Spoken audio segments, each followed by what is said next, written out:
What if everything you've ever been told about life, success, love, purpose was nothing more than an illusion? What if civilization itself was just a brief, meaningless flicker in the vast, indifferent universe? Imagine for a moment that everything you've built, everything you've worked for, everything you believe in, is destined to disappear without a trace. Would you still keep going? Would you still care?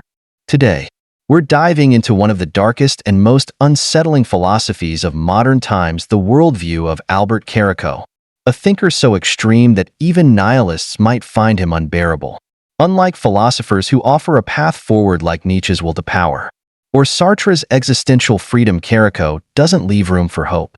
He doesn't believe in salvation, in progress, or in the idea that life is worth anything at all. To him, everything we do is a futile attempt to distract ourselves from the horrifying reality of our own insignificance. But here's the real question. Is he right? Are we truly living in a meaningless world, blindly marching toward inevitable destruction? Or is there a way to challenge his ideas, perhaps even defy them? By the end of this video, you might find yourself questioning everything you thought you knew about existence. But before we begin, take a moment to hit that like button because trust me, this conversation is going to get deep. And the YouTube algorithm tends to bury content that challenges conventional wisdom. Subscribe if you haven't already. And if you find value in this discussion, consider dropping a super thanks to support the channel. Every bit helps keep these conversations alive. Now, let's step into the abyss. Albert Caraco is one of those philosophers whose name remains largely unknown outside niche intellectual circles. Yet his ideas are profoundly unsettling. He is not a mainstream thinker, nor did he ever seek popularity. In fact, Caraco's worldview is so bleak that it makes even the likes of Schopenhauer and Chiron seem hopeful in comparison. He saw life as fundamentally meaningless, civilization as doomed, and humanity as a species that would ultimately succumb to its own excesses. His work is not for the faint of heart. It is a direct confrontation with the absurdity and futility of existence. Caraco was born in 1919 to a wealthy Sephardic Jewish family, and his early life was marked by displacement. His family fled Europe during World War II, eventually settling in South America. These experiences likely shaped his deeply cynical outlook on life. Unlike many philosophers who build grand systems of thought to justify existence, Caraco did the opposite. He dismantled every illusion people cling to: religion, progress, love, success, reducing them to empty constructs. His writings are unapologetically nihilistic, arguing that human existence is little more than a tragic accident. While others searched for meaning, Caraco embraced meaninglessness, seeing death as the only true resolution to life's absurdity. His work often draws comparisons to Arthur Schopenhauer, whose pessimistic philosophy portrayed life as a constant struggle, driven by an insatiable and irrational will. But while Schopenhauer left some room for aesthetic contemplation and moments of peace, Caraco extended no such consolation. His writing is unrelentingly bleak, much closer to Emil Cioran, the Romanian philosopher who viewed consciousness as a curse. Yet even Cioran had a dark humor to his despair, a kind of poetic resignation. Caraco, on the other hand, expressed his nihilism with a brutal finality, seeing no redemption, no escape, and no real reason to continue the farce of existence. Nietzsche, another figure often mentioned in the same breath as Caraco, took a different approach to life's absurdity. Instead of succumbing to despair, Nietzsche called for the individual to impose their own meaning upon life, to embrace the will to power. Caraco rejected this entirely. He saw human ambition as futile, civilization as a temporary anomaly, and history as a long march toward inevitable collapse. If Nietzsche wanted mankind to become Übermensch, transcending itself, Caraco was convinced humanity was on a path to self-destruction, and there was no stopping it. So, why is Albert Caraco interesting? Because his philosophy forces an uncomfortable but necessary confrontation with the illusions that sustain society. Most people operate under the assumption that life has purpose, that their individual actions matter, that progress is real. These beliefs keep people functioning, keep civilization running. Caraco, however, shatters these assumptions. He does not offer comfort, solutions, or a hopeful vision. Instead, he forces the reader to stare into the abyss without blinking. His work is a relentless exposure of what people refuse to acknowledge, that all human endeavors are ultimately futile. To understand why Caraco's philosophy is so compelling, one only needs to look at the world today. Civilization, which many believe to be the pinnacle of human achievement, is constantly teetering on the edge of collapse. Wars, climate disasters, economic instability everywhere we look. There are signs that our so-called progress is fragile, built on unsustainable foundations. Caraco predicted this, arguing that civilization is an illusion we maintain to distract ourselves from the chaos lurking beneath. Unlike optimistic thinkers who believe humanity can solve its problems through reason and progress, Caraco saw these efforts as nothing more than temporary band-aids. The end, he believed, was inevitable. This brings us to the central question. Does Caraco's philosophy hold any value in the modern world? On the surface, it seems entirely destructive. If life is meaningless, if civilization is doomed, then what is the point of anything? This is the same existential dilemma that has haunted thinkers for centuries. But where others seek a way out of nihilism, whether through existentialism, spirituality, or humanism, Caraco does not. He embraces the void entirely. His work serves as a brutal counterpoint to the self-help and motivational culture that dominates modern discourse. In a world obsessed with finding purpose, with achieving success, with making an impact, Caraco reminds us that all of this is, ultimately, a distraction from the fundamental absurdity of existence. There is something both terrifying and liberating about this perspective. On one hand, it strips away every comforting illusion, leaving nothing but stark emptiness. But on the other hand, it frees us from the pressures and expectations imposed by society. If nothing truly matters, then there is no right way to live.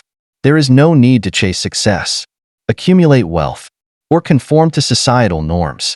This radical freedom is similar to the conclusions reached by existentialist thinkers like Jean-Paul Sartre and Albert Camus. Though Caraco takes it further, while Camus believed in the concept of revolt against absurdity, Caraco saw even rebellion as pointless. Perhaps the most haunting aspect of Caraco's philosophy is his view on death. Unlike most people, who see death as something to be feared or avoided, Caraco saw it as the ultimate resolution. He did not view suicide as a tragedy, but rather as a rational response to an absurd world. This is not to say that he encouraged it. His writings are not an endorsement of self-destruction, but rather an acknowledgement that, in a meaningless universe, death is the only certainty. In this sense, he is almost anti-humanist, rejecting the idea that life is inherently valuable. His own life ended in tragic alignment with his philosophy. On the day his father died, Albert Caraco took his own life. It was as if, with his last remaining familial ties severed, there was nothing left for him in this world. His suicide was not an act of despair, but a final statement, one that affirmed everything he had written. It was the logical conclusion to the worldview he had spent his life articulating. Albert Caraco is not an easy thinker to engage with. His work does not offer hope, solutions, or inspiration. It is a relentless, unfiltered look at the bleakest aspects of existence. And yet, there is something profoundly important about confronting his ideas. In a world that constantly seeks to distract, comfort, and reassure, Caraco demands the opposite.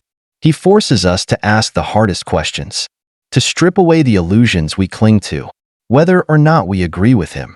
His philosophy serves as a reminder that not all truths are comforting, and that sometimes the most honest perspective is the one we least want to accept. Albert Caraco's philosophy is one of the most radical and unsettling worldviews in modern thought. He does not offer a system of meaning, nor does he suggest any hopeful way of dealing with the absurdity of existence. His writing is a direct attack on every comforting illusion humanity clings to: progress, love, legacy, and even survival itself. For Caraco, life is an accident, civilization is doomed, and death is the only certainty. If Schopenhauer saw life as suffering and Chiron viewed consciousness as a mistake, Caraco went even further. He saw the entire human project as a grotesque failure, one that was destined to self-destruct.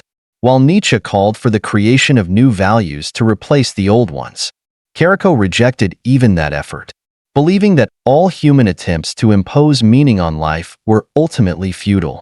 This radical pessimism makes Caraco a difficult figure to engage with. Most philosophies, no matter how bleak, leave some room for individual agency or at least offer a coping mechanism. Schopenhauer, for example, argued that while life was suffering, moments of aesthetic contemplation could offer temporary relief. Nietzsche, despite rejecting traditional values, believed in the power of the individual to rise above nihilism and create their own meaning. Even Chiron, despite his deep despair, wrote with a dark humor that suggested a kind of tragic beauty in human folly. Caraco, however, offered no such relief. His work is pure negation and unflinching declaration that human existence is meaningless, and that civilization is merely a fragile construct masking inevitable decay. To understand Caraco's bleak worldview, one must look at his fundamental assumptions about life. Unlike humanists, who see value in human experience and achievement, Caraco saw humanity as a temporary and ultimately doomed phenomenon. He believed that life had no inherent purpose, and that every attempt to justify its existence was merely self-deception. If history appeared to show progress, it was only an illusion. Every civilization rises only to fall. Every empire expands only to collapse. This cycle, in his view, was inescapable. He was particularly critical of modernity, which he saw as an era of false promises. Technology, democracy, economic growth, all of these were just distractions, delaying the inevitable downfall of the human race. In his view, civilization was not advancing, but simply accelerating toward its own destruction. His belief in the inevitability of destruction was not based on abstract philosophy alone, but on a deep understanding of history. Throughout time, great civilizations have risen and fallen, each believing in its own permanence. The Roman Empire, which once ruled much of the known world, crumbled under the weight of corruption and decay. The Industrial Revolution brought extraordinary advancements, but also unprecedented levels of war and exploitation. The modern world, with its rapid technological progress and economic expansion, seemed to Caraco like just another illusion, another phase in humanity's doomed attempt to escape its own mortality. He did not see scientific advancement as a solution, but rather as an acceleration of the collapse. Instead of saving us, technology, in his view, was merely making our eventual downfall more catastrophic. One of the most striking aspects of Caraco's philosophy is his view on success. In a world where people are constantly told to strive for greatness, to build legacies, and to seek personal fulfillment, Caraco's rejection of success is almost offensive. He did not believe in the value of ambition or the pursuit of greatness. In his view, all human achievements, whether in business, politics, or art, were ultimately meaningless. No matter how much a person accumulates, no matter how successful they become, death erases everything. Even if their name is remembered, it will eventually be forgotten. History is filled with figures who were once considered immortal, only to be reduced to footnotes.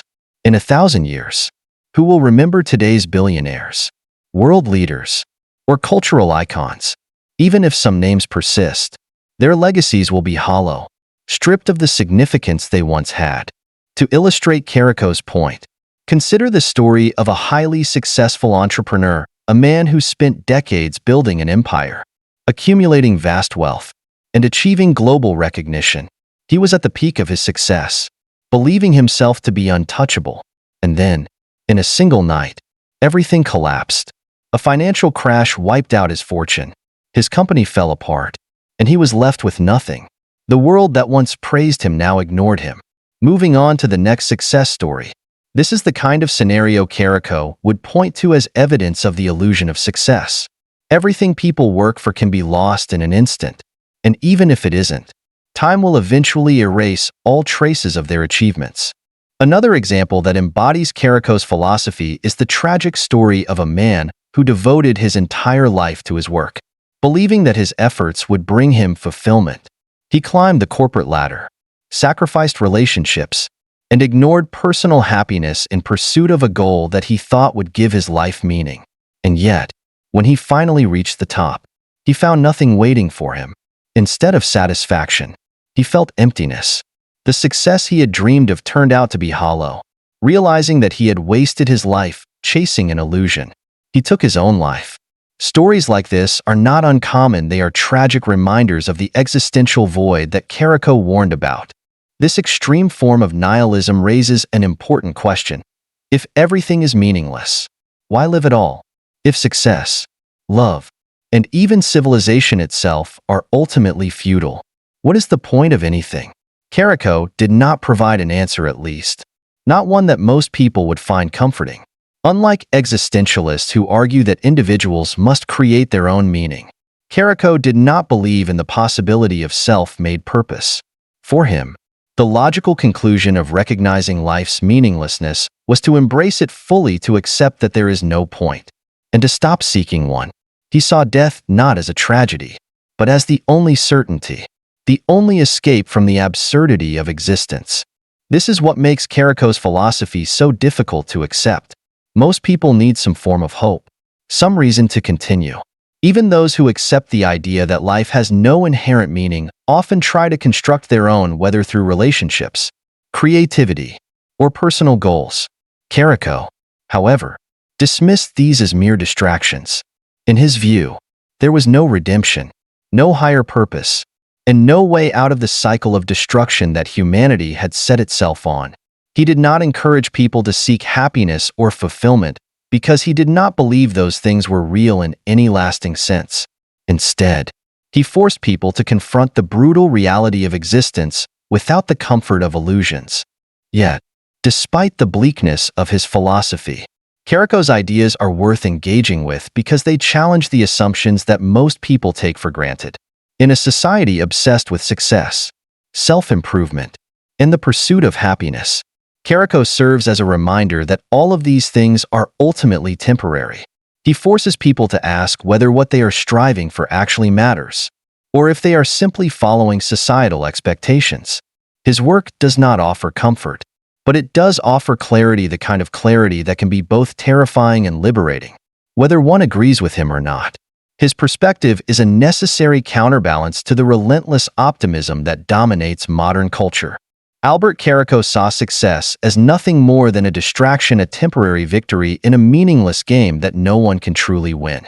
He believed that the pursuit of material success, prestige, and personal achievement was ultimately futile because, in the grand scheme of things, none of it mattered. Wealth, power, recognition, these things might bring temporary satisfaction, but they do not change the fundamental reality that life is devoid of inherent meaning. No amount of success can alter the fact that, in the end, death erases everything. From this perspective, the billionaire and the beggar meet the same fate. No matter how much someone accumulates, it is all undone in the blink of an eye. This is a deeply unsettling view, especially in a world that glorifies success above almost everything else. Society constantly reinforces the idea that people must strive to achieve something, whether it be financial prosperity, professional excellence, or some kind of legacy. The modern world is built around the idea that progress is not just possible but necessary, and that individuals should dedicate their lives to moving forward, achieving more, and leaving their mark. This belief is so deeply ingrained that questioning it seems almost absurd. Yet Caraco did exactly that. He did not just question success, he dismissed it entirely. He saw ambition as a delusion, a way for people to trick themselves into thinking that their lives have purpose when, in reality, they are simply prolonging the inevitable. This perspective stands in stark contrast to the philosophy of Friedrich Nietzsche, who, despite his rejection of traditional values, still believed in the power of the individual to create meaning. Nietzsche's concept of the will to power suggests that life gains significance when individuals assert themselves, impose their vision on the world, and strive for greatness.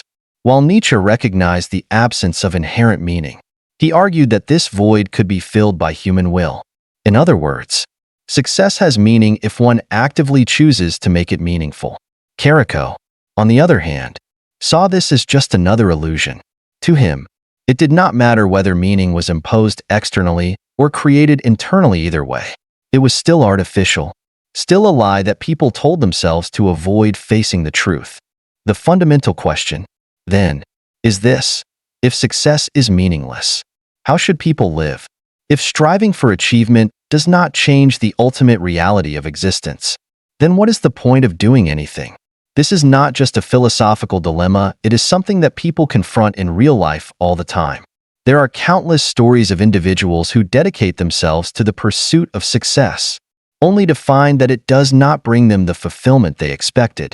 Consider the story of a millionaire who spent decades building his empire, believing that once he reached a certain level of wealth, he would finally be content. He worked tirelessly, sacrificing time with his family, neglecting his personal life, and pushing himself to the limit. And then, after finally achieving everything he set out to accomplish, he found himself feeling empty. The excitement of success faded quickly, replaced by a lingering sense of dissatisfaction. He realized that no matter how much he had, he still felt incomplete. In a desperate attempt to find meaning, he turned his attention to philanthropy, hoping that helping others would provide the sense of purpose that money never could. In the end, he found more fulfillment in giving away his wealth than he ever did in accumulating it. This is a direct challenge to Caraco's view, suggesting that, while success in itself may be meaningless, what one does with it can create a sense of significance. But then there is the other side of the equation, the people who spend their entire lives chasing success, only to reach the end with nothing but regret. There are those who dedicate every waking moment to their careers, climbing the corporate ladder, chasing promotions, accumulating wealth, and earning status. They follow the script that society has laid out for them, believing that reaching the top will bring them happiness. But when they finally arrive, they realize that they have missed out on everything that actually mattered. Their relationships have withered, their health has suffered, and their sense of self has been reduced to their job title. Some of these individuals, upon recognizing the emptiness of their achievements, fall into despair. Some try to fill the void with distractions, luxury, indulgence, material excess, but nothing works. And some, in the most tragic cases, reach a point where they see no reason to go on living.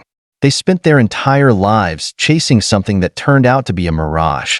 Stories like these force us to reconsider what success actually means. If financial achievement, career advancement, and social recognition do not bring lasting fulfillment, then what does? Is success inherently flawed? Or is it just that people pursue the wrong kind? Some argue that real success is not about external accomplishments, but about internal satisfaction, finding joy in the process rather than the outcome.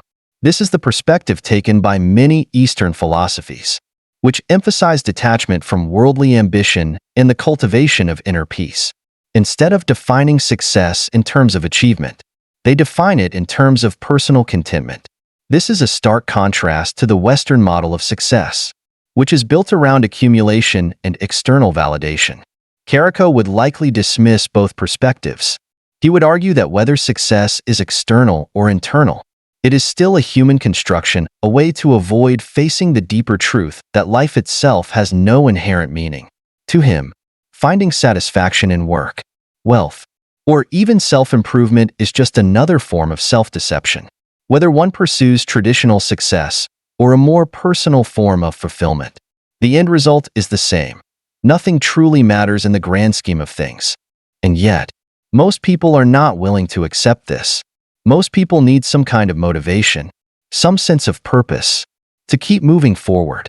Even those who acknowledge the absurdity of existence often choose to act as if meaning exists, simply because the alternative is unbearable. This is the foundation of existentialism, the idea that, while meaning is not given, it can be created. Albert Camus argued that life's absurdity does not have to lead to despair. Instead, it can be embraced as a form of freedom. If nothing truly matters, then people are free to define their own values. This perspective offers a way out of the nihilistic trap, suggesting that even if success is ultimately meaningless, It can still be worth pursuing if it brings personal fulfillment. Caraco's philosophy is one of pure negation. He does not offer an alternative, a solution, or a way to live with the knowledge that life is meaningless. He simply presents his view and leaves it at that. This is what makes him so difficult to engage with. Unlike other philosophers who explore ways to cope with existential dread, Caraco does not suggest that there is anything worth doing at all. He does not propose a new way of thinking or a new path forward.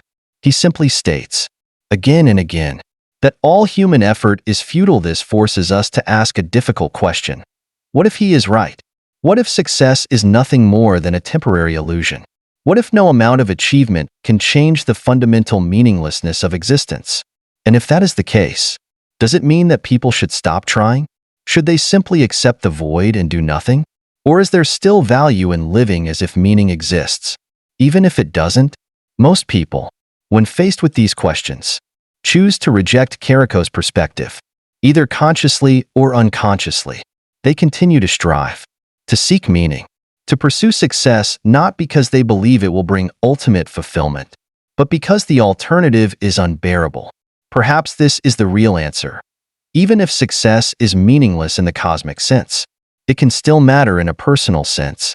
Even if life has no grand purpose, people can still find small purposes to make it bearable. And perhaps that is enough. Albert Caraco believed that meaning is nothing more than a desperate illusion, something humans fabricate to avoid confronting the unbearable truth. Life, at its core, is meaningless. He argued that every attempt to assign significance to existence, whether through religion, career, relationships, or personal achievements, was a form of self-deception. In his view, people cling to these constructs not because they are true, but because they are necessary for psychological survival. Without them, the weight of existence becomes too much to bear. This stands in direct contrast to Jean-Paul Sartre's Existentialism, which holds that while life has no inherent meaning, individuals can and must create their own. Sartre rejected the idea that humans were born with a predefined purpose, instead asserting that meaning is something that arises through action and choice. For Sartre, the realization that life has no predetermined significance was not a cause for despair, but a call to radical freedom. If there is no inherent meaning, then we are free to shape our lives in whatever way we choose. To him, this was an opportunity, not a tragedy. Caraco, however, dismissed this notion. He saw it as yet another comforting lie, another way people trick themselves into believing that their lives matter when, in reality, they do not. He would argue that Sartre's optimism was just another illusion, another way to mask the fact that, in the grand scheme of things, everything we do will eventually be erased. Whether one finds meaning in art, love, or personal fulfillment, it ultimately makes no difference. The universe remains indifferent, and time will wash away all traces of human existence. From this perspective, Sartre's idea of creating one's own meaning is nothing more than a sophisticated form of denial. This raises an uncomfortable question. Is Caraco being overly pessimistic? Or is he simply stating an unpleasant truth that most people refuse to accept?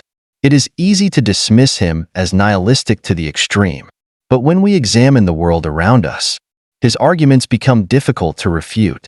People dedicate their lives to causes, to careers, to personal ambitions, believing that these things will give their existence purpose. And yet, how many of them reach the end of their lives feeling fulfilled? How many people, despite their achievements, still experience an underlying sense of emptiness? Take, for example, the story of a man who spent his entire life searching for meaning. He tried everything: religion, philosophy, success, love, but nothing seemed to provide the deep, lasting fulfillment he was looking for. He climbed mountains in search of spiritual enlightenment, read every major philosophical work, meditated for years, and devoted himself to charitable work. Yet, at the end of it all, he found himself exactly where he started, lost. Every time he thought he had found the answer, it would slip through his fingers, revealing itself to be nothing more than another temporary illusion. The more he searched, the more he realized that meaning was not something that existed independently It was something people created to avoid facing the unbearable thought that perhaps there was no real answer to begin with. This is the dilemma at the heart of Caraco's philosophy. If meaning is not something inherent, but something we manufacture, then does it have any real substance? Or is it just a comforting fiction? Most people, when confronted with these questions, choose to turn away from them. They return to their routines, their relationships, their daily struggles, pretending that these things have intrinsic importance. Caraco, however, refuses to look away. He forces us to confront the terrifying possibility that everything we hold dear is, at its core, arbitrary. This perspective is unsettling, but it is not without merit. Throughout history, countless people have devoted themselves to what they believed was a meaningful cause, only for those causes to be rendered irrelevant by the passage of time. Empires rise and fall, ideologies emerge and fade, and what once seemed of the utmost importance eventually becomes nothing more than a historical footnote. Even the greatest works of art and philosophy, which seem to transcend time, will eventually be forgotten. In a few thousand years, will anyone remember Shakespeare, Plato, Einstein? If the universe continues to expand, if humanity eventually disappears, what will have been the point of any of it? This idea is not entirely unique to Caraco. Many thinkers throughout history have wrestled with the question of meaning, often arriving at similar conclusions.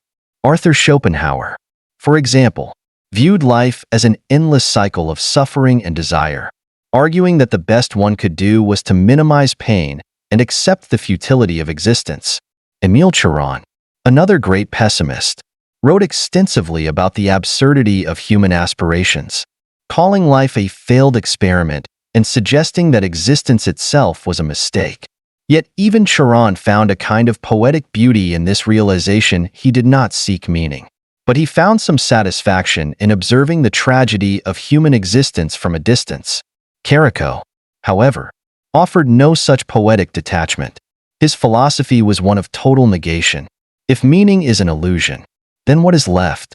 If everything we do is ultimately pointless, then why do anything at all? This is the question that haunts those who take his ideas seriously. If one truly internalizes the idea that nothing matters, how does one continue to function? There are those who, when confronted with this perspective, fall into despair. Some become paralyzed by existential dread, unable to find a reason to get out of bed in the morning. Others, however, react in a different way. Instead of seeing meaninglessness as a tragedy, they see it as liberation. If nothing truly matters, then one is free to live however they choose. If there is no cosmic purpose, then there is no right or wrong way to live. This is where Caraco's philosophy, despite its bleakness, can lead to an unexpected kind of freedom. If everything is ultimately meaningless, then there is no reason to be afraid of failure. There is no need to conform to societal expectations. There is no obligation to follow a specific path. One can live purely for the experience, without the pressure of having to justify it. A striking example of this can be seen in the story of a philosopher who, after a near-death experience, completely changed his outlook on life. Before his brush with death, he had spent his career obsessing over grand existential questions, searching for some ultimate truth. But in that moment when he truly believed he was about to die, none of it seemed to matter. He realized that all of his theories, all of his intellectual pursuits, were irrelevant in the face of death. What mattered was not the meaning of life, but the act of living itself. After surviving, he abandoned his old ways of thinking. He no longer cared about abstract philosophical debates, no longer sought to understand life in a grand, theoretical sense.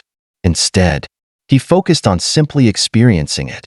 He embraced the absurdity of existence, not as something to be solved, but as something to be lived. This is perhaps the only real response to Caraco's philosophy. If one cannot refute his claims, if one accepts that meaning is an illusion, then the only choice left is to embrace the illusion willingly or reject it entirely. Those who embrace it may live as if meaning exists, even if they know deep down that it does not. They may choose to love, to create, to pursue passions, not because these things have any cosmic significance, but because they make the experience of life more bearable. Those who reject it may descend into despair, or they may find freedom in the very meaninglessness of it all. Caraco does not provide a clear answer, because he does not believe there is one. He does not argue for nihilism as a philosophy to be lived by. He simply states what he sees as the truth and leaves it to the reader to deal with it however they can. In the end, the question is not whether life has meaning, but whether one can continue living knowing that it does not. Some will choose to turn away from this realization.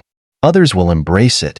And some, perhaps the ones who truly understand Caraco, will simply accept it as an unavoidable reality, neither celebrating nor mourning it, but simply letting it be.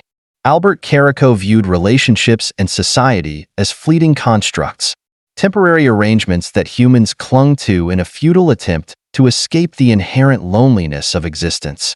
He did not believe in love as a transcendent force, nor did he see society as anything more than a fragile and artificial framework that would inevitably collapse.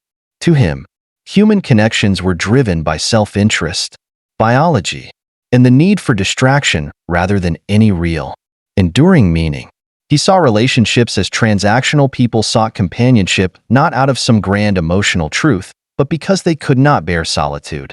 But to Caraco, this was a sign of weakness, a refusal to face the void of existence alone.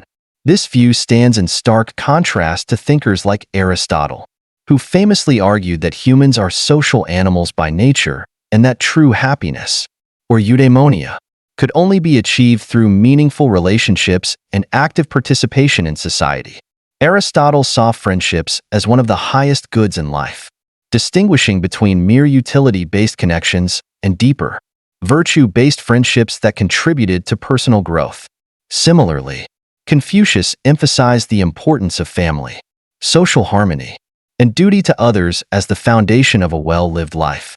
Relationships, in this view, were not just important, they were essential to human flourishing. Erich Fromm, a 20th-century psychoanalyst and social philosopher, expanded on this idea, arguing that love was the ultimate answer to the problem of human existence. In The Art of Loving, Fromm suggested that modern society, with its emphasis on individualism and material success, had left people feeling more isolated than ever. He believed that genuine love, whether romantic, platonic, or communal, was the only real way to overcome existential loneliness. Love, to Fromm, was not just a feeling but an active practice, a skill that needed to be cultivated through care, responsibility, and understanding. Caraco would reject all of these views. He would argue that what Aristotle, Confucius, and Fromm described were idealized notions of human connection that did not hold up in reality. People betray each other. They grow apart. Even the strongest relationships are temporary, either ending through disinterest, conflict, or death. Love, rather than being a noble force, was just another illusion that people used to mask the fundamental absurdity of life. If love had any power, it was only in its ability to distract, to provide temporary relief from the crushing awareness of mortality. But in the end, it too would fade. This raises the question: are relationships and society truly capable of saving us? Or are they just another form of self-deception? On one side, there are those who argue that deep, meaningful human connections provide the closest thing we have to real fulfillment. On the other, there is the view that no amount of love, friendship, or social belonging can ultimately change the fact that we are alone in the universe. This is not just an abstract philosophical debate, it plays out in real life every day. Consider the story of a man who lived in complete isolation and yet found a way to be happy. He had no romantic partner, no close friends, and no deep ties to society. He lived alone in a remote cabin, spending his days reading, writing, and reflecting. He did not feel lonely, because he had made peace with solitude. He found joy in the absence of human drama, in the quiet simplicity of a life free from the expectations and entanglements of relationships. To him, the idea that one needed others to be happy was a myth. He was proof that fulfillment could be found without human connection. Contrast this with the story of someone who had everything society tells us should bring happiness: family, friends, a vibrant social life, yet still felt completely alone. This person attended gatherings, engaged in deep conversations, and was surrounded by people who cared about them. Yet there was always an underlying sense of emptiness. Despite being constantly connected, they felt disconnected, no matter how many people they had in their life. The feeling of being truly understood remained elusive. This is something many people experience, even those who appear to have thriving social lives. It suggests that relationships, while important, are not a guaranteed path to meaning or happiness.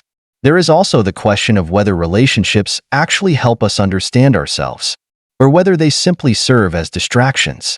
Some argue that it is through others that we truly come to know who we are. Friends, lovers, and even rivals act as mirrors, reflecting different aspects of our identity back at us.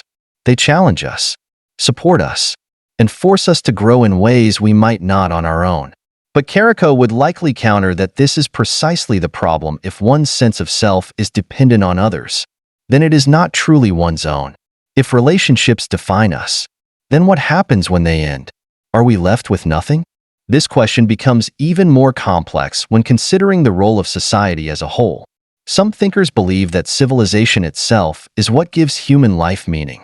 They argue that the collective effort to build, create, and contribute to something larger than ourselves is what separates humanity from other species.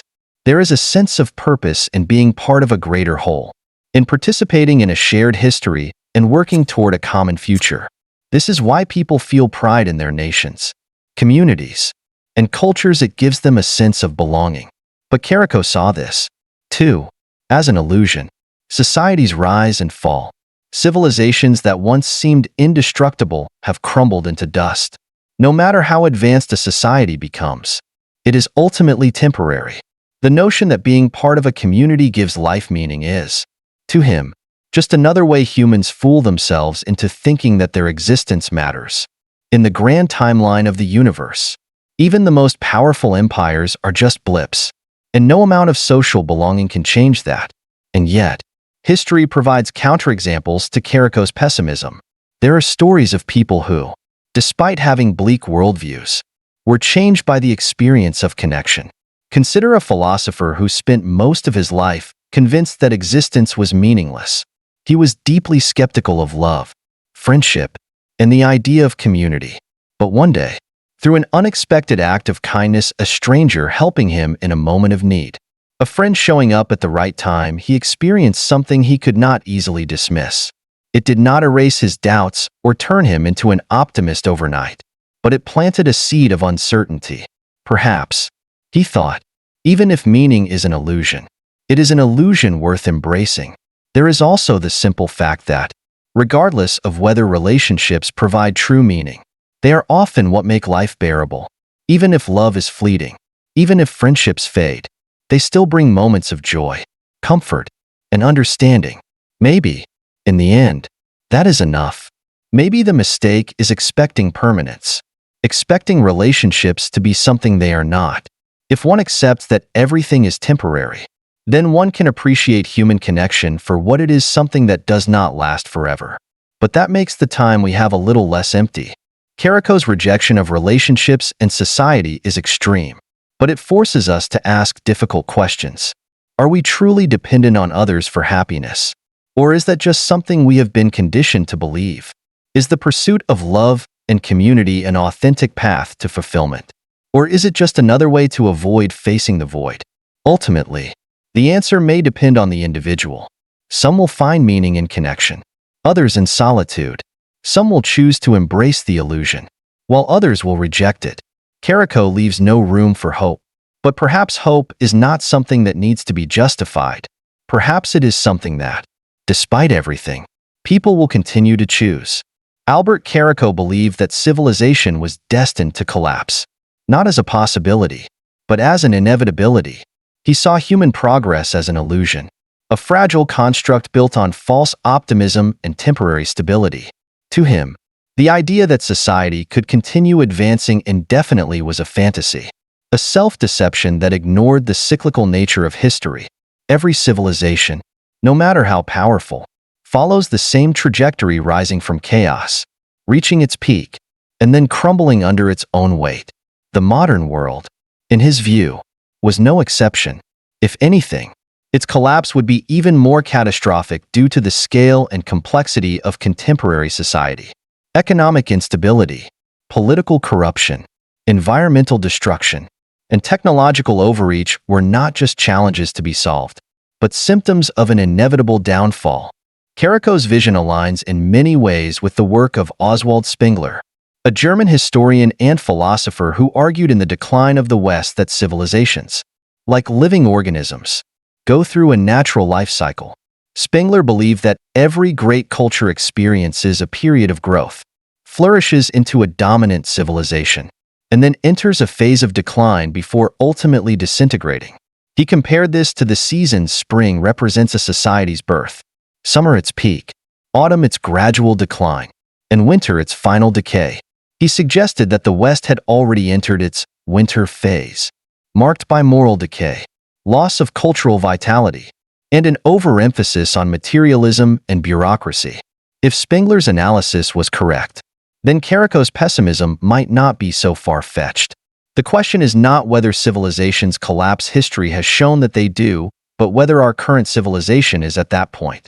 The fall of Rome serves as a classic example of how even the most seemingly invincible societies can crumble. Rome was the superpower of its time, ruling vast territories and boasting technological and cultural achievements that were unparalleled. Yet, it fell not in a single moment, but gradually, through a combination of economic decline, political corruption, overexpansion, and internal division. What once seemed unbreakable slowly deteriorated until there was nothing left but ruins. Similar patterns can be seen in the fall of other great civilizations. The Mayan civilization, for instance, collapsed due to a mix of resource depletion, environmental change, and social unrest. The once mighty Ottoman Empire, which dominated large parts of the world for centuries, eventually succumbed to internal decay and external pressures. The Soviet Union, which many believed would be a permanent global superpower, disintegrated under the weight of economic mismanagement, bureaucratic stagnation, and political instability. In each case, people living at the height of these civilizations believed they would last forever. Yet, they all fell. The modern world, with all its technological advancements and economic interconnectivity, may seem different. Some argue that technology will allow us to avoid the mistakes of the past, that artificial intelligence, automation, and scientific progress will solve the problems that led to previous collapses. Optimists believe that innovation will overcome resource scarcity, that political institutions can adapt to crises, and that globalization has made large-scale wars less likely. But Caraco would dismiss these arguments as naive. To him, technology does not solve existential problems, it merely postpones them. If anything, it accelerates collapse by creating a false sense of security. The more dependent civilization becomes on technology, the more fragile it becomes. A single failure in the system, a power grid failure, a cyber attack, a supply chain disruption could trigger a domino effect leading to chaos. One only needs to look at recent history to see how easily modern civilization can be destabilized. The financial crisis of 2008 nearly brought the global economy to its knees, exposing how vulnerable even the most advanced economies are to collapse. The COVID-19 pandemic, despite all the medical and technological advancements of the 21st century, overwhelmed healthcare systems, disrupted supply chains, and revealed the fragility of social and political structures. Climate change poses an even greater existential threat, as rising sea levels, extreme weather events, and resource scarcity could trigger mass migrations, political instability, and global conflict. If Caraco were alive today, he would likely see all of these as signs that the collapse of civilization is already underway. The real question is whether collapse is avoidable or simply an inherent part of the life cycle of civilizations. Some historians argue that collapse is not necessarily the end, but rather a transformation. What appears to be destruction is often a transition into a new order. The fall of Rome, for example, led to the emergence of new kingdoms and eventually the Renaissance. The decline of one empire often paves the way for another. If this is true, then perhaps what Caraco viewed as inevitable destruction is merely the latest phase in an ongoing cycle of rise and fall. But even if some form of civilization always survives, that does not mean the transition will be smooth. The period of collapse is often brutal. When a civilization falls, there is suffering on a massive scale: wars, economic disasters, famine, and social chaos. Those who live through the decline experience the worst of it. If we are indeed heading toward a collapse, then the question is not whether humanity will continue in some form, but how much destruction will occur before a new order emerges. Looking at the 21st century, the warning signs of decline are hard to ignore.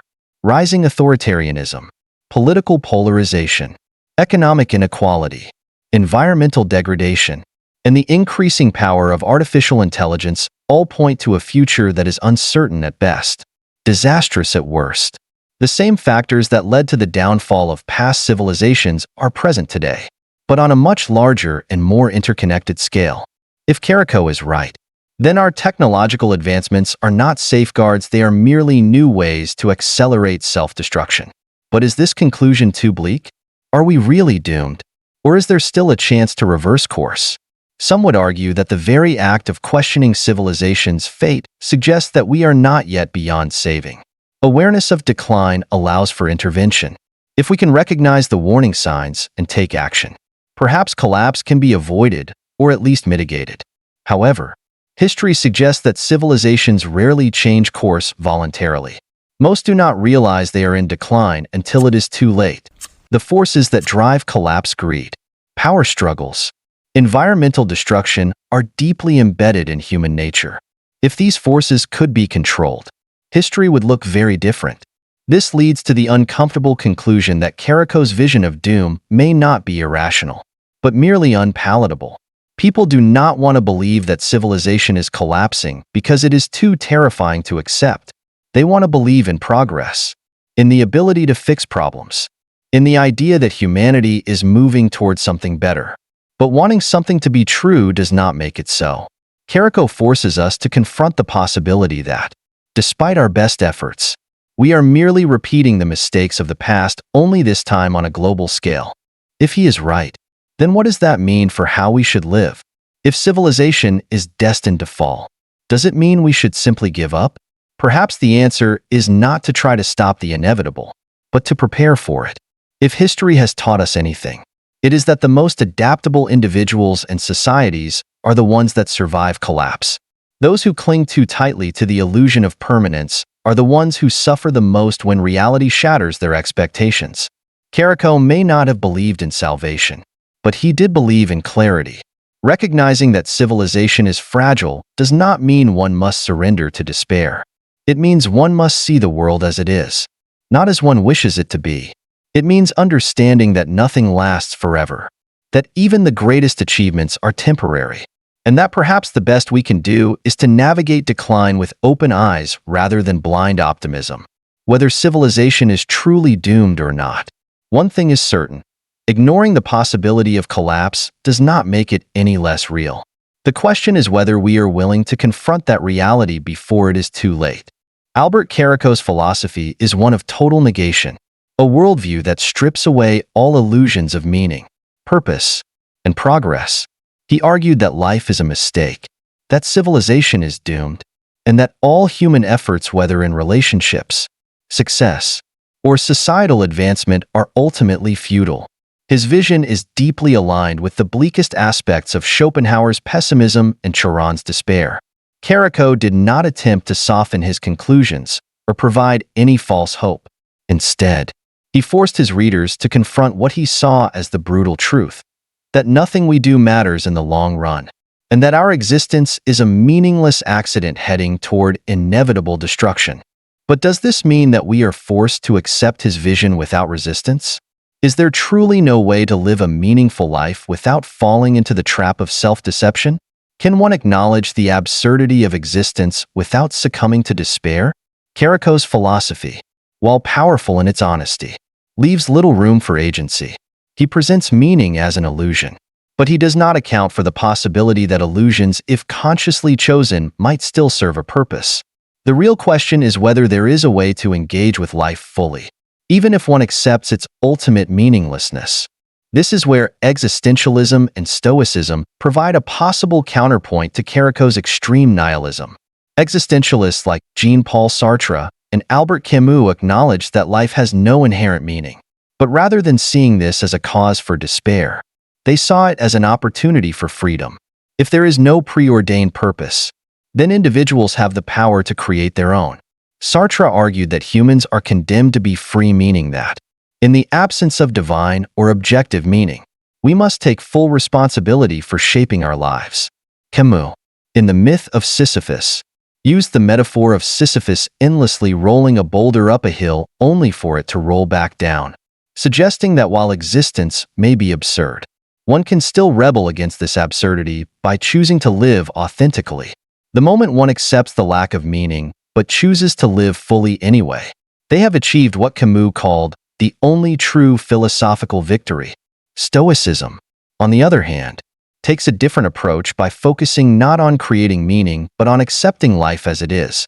Stoic thinkers like Marcus Aurelius and Epictetus believed that suffering comes from our resistance to reality, not from reality itself.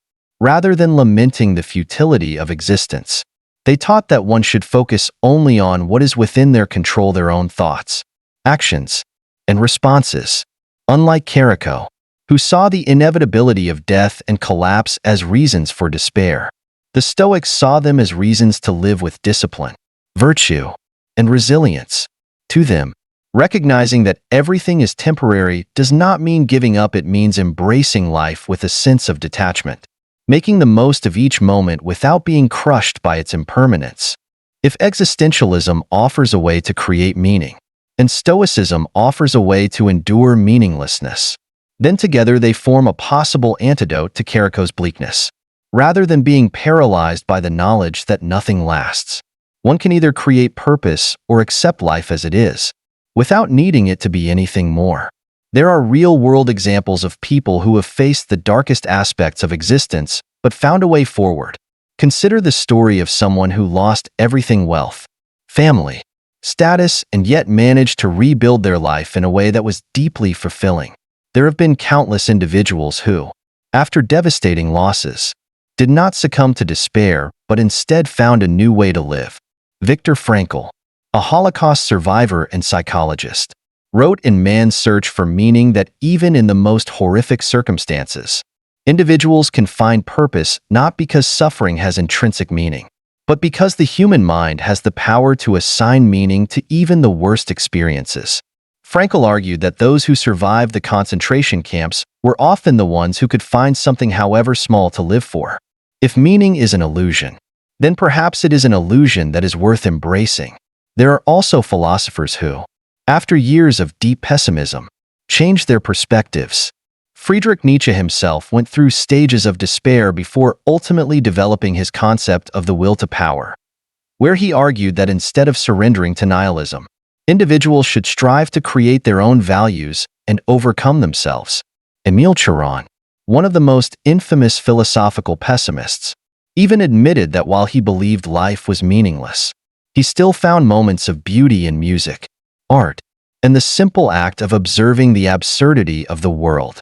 Even in daily life, we see examples that challenge Caraco's conclusions. There are people who, despite knowing that everything is temporary, still fall in love, still create, still build. They are not necessarily ignorant of the existential void. Many are fully aware of it, but they choose to live anyway. This is the fundamental defiance of meaninglessness, the ability to engage with life, not because it is objectively meaningful, but because it is subjectively worth experiencing. At the heart of this discussion is a simple question: does the lack of inherent meaning truly make life unbearable?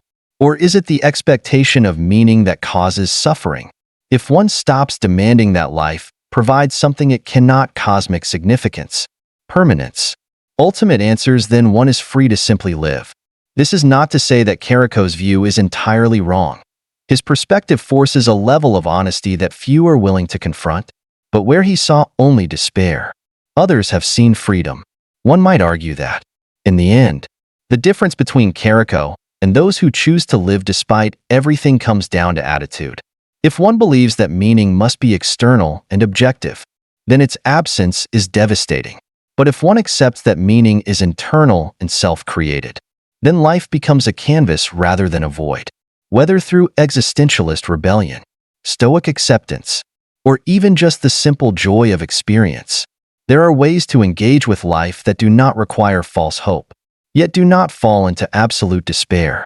Perhaps the true defiance of Caraco is not to argue against him with words, but to contradict him with action, to wake up each day, knowing that nothing lasts, and to live anyway, to love, knowing that love will end, to create, knowing that creation will be forgotten, to experience, knowing that experience is fleeting. Maybe this is not a rejection of Caraco's truth, but a reinterpretation of it. If nothing matters in an ultimate sense, then perhaps that is precisely why everything matters in a personal one. Albert Caraco's philosophy is one of relentless negation, stripping away every comforting illusion people rely on to make life bearable. He saw existence as a mistake, civilization as a doomed project, and meaning is nothing more than a desperate illusion. He rejected love, success, relationships, and progress as distractions that temporarily shield us from the reality of death and decay. His outlook was uncompromising, a brutal reminder that no matter how much humans try to construct purpose, it ultimately collapses under the weight of time. Unlike existentialists who argue that meaning can be created, or Stoics who advocate for resilience in the face of life's indifference, Caraco saw no point in either. He believed that embracing meaninglessness in its rawest form was the only honest path. There is an undeniable power in Caraco's perspective. It forces a level of intellectual and emotional honesty that few are willing to confront. In a world obsessed with progress, self-improvement, and the pursuit of happiness, his work serves as a stark counterpoint, challenging the foundational assumptions that drive human ambition. Most people do not want to acknowledge that their successes will be forgotten, that their relationships will end, that civilization itself is fragile and temporary. Caraco's philosophy leaves no room for comforting lies. He forces us to ask whether anything we do truly matters, or if we are merely playing out a script that was doomed from the start. But is he entirely right? Or is his view simply one side of an incomplete picture? His reasoning is difficult to refute on a cosmic scale. If the universe is indifferent, if time erases all things, then no achievement, no civilization, no individual truly matters in an objective sense. But does this mean that meaning itself is invalid? Just because something is temporary, does that make it worthless? This is where Caraco's philosophy leaves a gap. He assumes that meaning must be absolute to be real. But what if it doesn't have to be? People often find meaning in the moment rather than in eternity. A song is meaningful not because it lasts forever, but because of how it makes someone feel while it is being heard. A great meal, a deep conversation, a moment of love, none of these things are permanent. But that does not mean they lack value. Even knowing that everything will end does not necessarily strip life of its richness. A sunset is no less beautiful because it fades. A life well lived is not meaningless simply because it eventually ends. Caraco does not acknowledge that meaning can exist within time rather than beyond it. His critique of civilization is also compelling. History is filled with examples of great societies collapsing under the weight of their own contradictions. The fall of Rome, the collapse of ancient Mesopotamian civilizations, the disintegration of the Soviet Union, all of these reinforce the idea that no human system is permanent. Today's world, with its environmental crises, economic instability, and political divisions, seems to be teetering on the edge of its own downfall. In this sense, Caraco's warnings about civilization's fragility are not just theoretical, they are observable in real time. However, he does not consider the possibility that collapse is not necessarily the end. Civilizations fall, but humanity persists. The Renaissance emerged from the ruins of the Middle Ages. Societies adapt, evolve, and sometimes rebuild in ways that were unimaginable before. The idea that civilization is doomed may be true in the sense that no society lasts forever, but that does not mean humanity itself is destined for extinction, or that every effort to improve the world is futile. His views on relationships and love are also extreme. It is true that all relationships end, whether through separation, change, or death. But does that make them meaningless? Love, friendship, and community provide a sense of connection and fulfillment that cannot be dismissed as mere distractions. Even if they do not last forever, they shape who we are, provide comfort, and give life depth. People do not love because they believe it is eternal. They love because it is worth experiencing. Caraco's rejection of relationships assumes that their impermanence negates their value. But many would argue the opposite, that love is more meaningful because it is fleeting. One of the biggest criticisms of Caraco's philosophy is that it does not leave room for action. If one fully embraces his worldview, what is left to do? If everything is meaningless, if civilization is doomed, if love and success are illusions, then what remains? His perspective can be paralyzing, leading to inaction or despair. But people are not designed to function in pure nihilism. Even those who acknowledge life's absurdity still seek engagement. This is where existentialists like Camus offer a more livable response. Instead of being crushed by the absurdity of existence, one can choose to embrace it, to rebel against meaninglessness, not by seeking objective purpose, but by living fully despite it. Imagine someone who has lost everything: financial ruin, personal tragedy, social isolation. According to Caraco's logic, this person should see no point in continuing. But many people in this situation find new meaning. Even after losing what once defined them, some reinvent themselves, discovering new passions, building new relationships, and finding joy in places they never expected. Others dedicate themselves to helping others, turning their personal suffering into a source of strength for those who are struggling. This is not because they are deceiving themselves, it is because they have recognized that meaning is not something given, but something created. Even those who have seen life's darkest aspects often find reasons to keep going. There are also philosophers who once held deeply pessimistic views, but later changed their perspectives.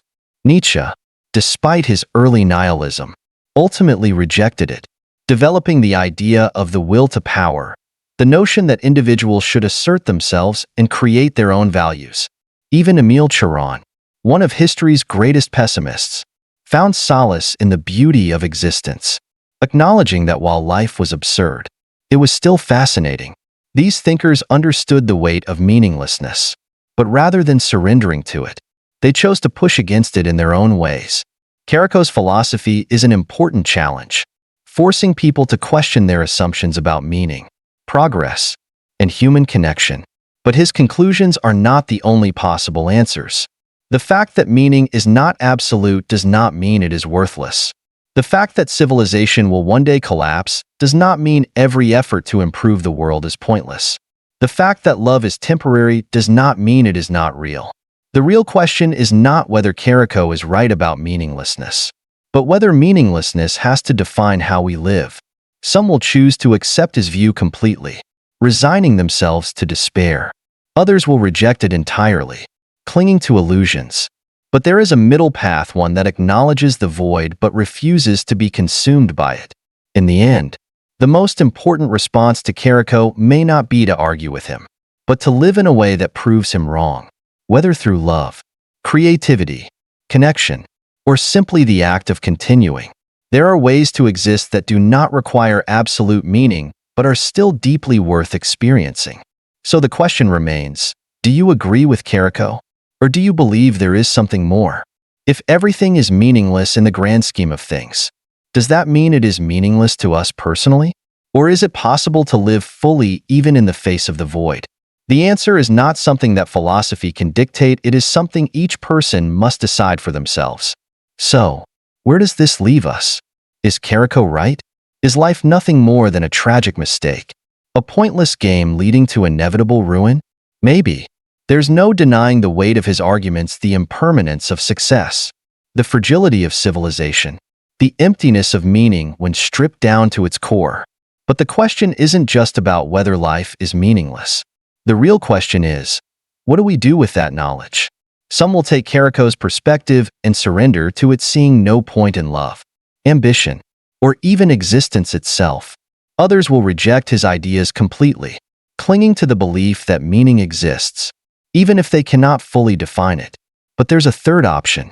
What if we acknowledge meaninglessness, yet still choose to live as if it matters? We can embrace the absurd, not as a burden, but as a form of liberation. If nothing truly matters in the grand cosmic sense, then we are free to define our own meaning, to love despite love's impermanence, to create despite creation's inevitable erasure, and to build something worth experiencing, even if it won't last forever. Perhaps defying Caraco isn't about proving him wrong, but about proving that, despite everything, we can still choose to care. So, what do you think? Is Albert Caraco's philosophy an undeniable truth? Or is it simply one perspective in a much larger conversation? Drop a comment below and let me know your thoughts. I want to hear where you stand on this. And before you go, if you enjoyed this deep dive into the abyss of existential thought, hit that like button to help more people discover this discussion. Subscribe if you haven't already, because we tackle the biggest, most uncomfortable ideas every week. And if you want to support the channel directly, consider leaving a super thanks. Every donation helps keep these philosophical conversations alive. Until next time, stay curious, question everything, and remember, even if nothing lasts forever, the moments we create still matter.